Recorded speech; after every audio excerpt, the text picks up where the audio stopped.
ఒక గుడ్డివాడి ప్రేమ కథ. A blind man's love.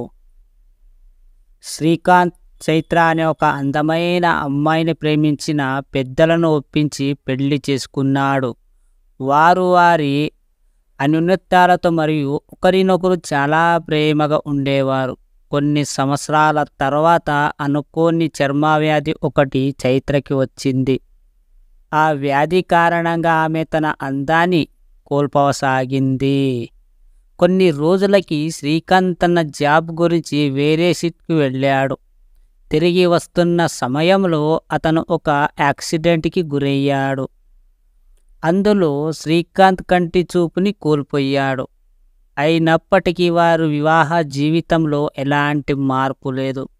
వారి ప్రేమ ఆప్యాయతలు ఇంకా పెరిగాయి, కానీ తగ్గలేదు. కానీ కొన్ని రోజులు గడిచే కొద్దీ ఆమె తన అందాన్ని ప్రేమగా కోల్పోయింది.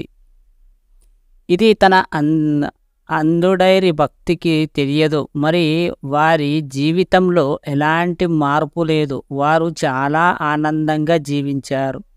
కొన్ని రోజుల తర్వాత చైత్ర చనిపోయింది. శ్రీకాంత్ తన ప్రపంచాన్ని కోల్పోయాడు. తీవ్ర దుఃఖంలో చైత్ర అంతిమ కర్మాలన్నీ ముగించాడు. ఇక ఆ ఊరిని వదిలి ఎక్కడికైనా వెళ్ళాలి అనుకున్నాడు. అంతలో ఒక వ్యక్తి శ్రీకాంత్ దగ్గరికి వెళ్ళి, ఎన్ని రోజులు నీ భార్య ఉన్నందుకు నీకు చూపు లేకపోయినా నీ జీవనంలో ఎలాంటి మార్పు లేకుండా తను చాలా జాగ్రత్తగా చూసుకుంది. ఇప్పుడు ఒక్కడివే ఎలా బ్రతుకుతావు అని అడిగాడు. అప్పుడు శ్రీకాంత్, నేను గుడ్డివాడిని కాదు, నేను నటిస్తున్నాను. ఎందుకంటే ఒక వ్యాధి కారణంగా ఆమె చర్మ పరిస్థితి దారుణంగా మారింది. అది నేను చూడగలనని ఆమెకు తెలిస్తే అది ఆమె వ్యాధి కంటే ఆమెను ఎక్కువ బాధించేది. ఆమె అందం కోసం నేను ఆమెను ప్రేమించలేదు.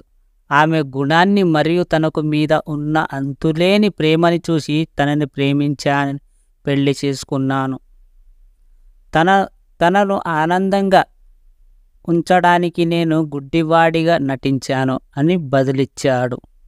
ఈ కథలో నీతి ఏమిటంటే, మీరు ఒకరిని నిజంగా ప్రేమిస్తున్నప్పుడు మీ ప్రియమైన వ్యక్తిని సంతోషంగా ఉంచడానికి మీరు ఏమి చేసినా పర్వాలేదు. మరియు ఒకరినొకరు చిన్న చిన్న గొడవలను సర్దుకొని అర్థం చేసుకోవడం మంచిది.